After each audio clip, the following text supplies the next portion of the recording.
So guys, AI is literally never sleeping because we have major update from OpenAI.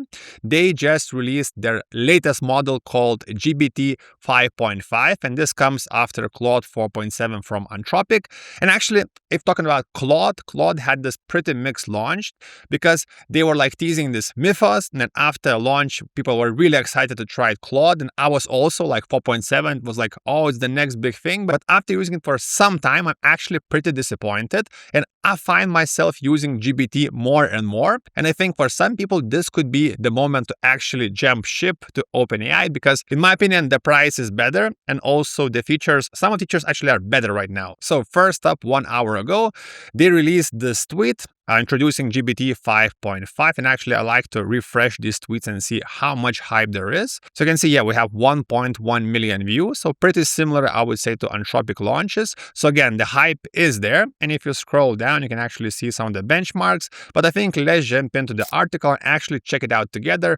What's new and why people are actually, again, excited about OpenAI launch. So first of all, again, we have this launch. They call it the smartest and the most intuitive to use model yet. And actually, I don't like this color. Why I picked this? Let's go yellow. Okay.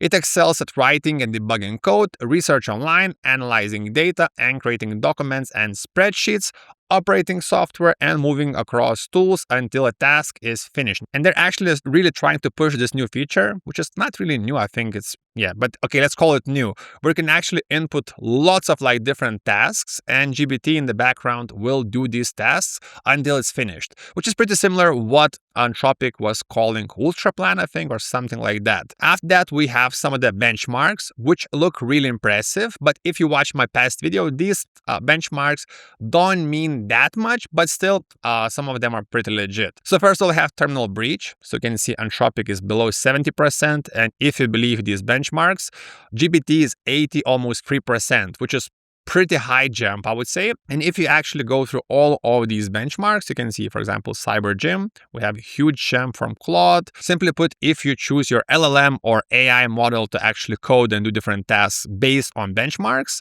GPT 5.5 is actually like best right now. And if you also count in big issues with Anthropic and Claude token use, and also on top, if you put GPT image 2, which is really impressive. Actually, if you watch my channel, I changed lots of thumbnails because the quality increased by a lot. Actually, now you can think and help you with ideas, which is incredible. Also, it reads images better. So I think right now, if you take a look at the full package, yeah, OpenAI is kind of winning.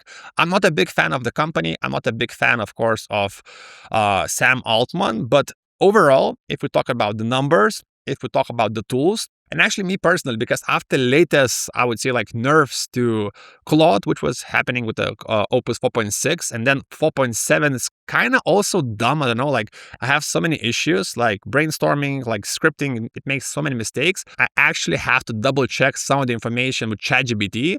And not gonna lie, ChatGPT is helping me more, which is crazy thing because we'll talk about Claude more on this channel. But again, guys, I'm not sponsored yet.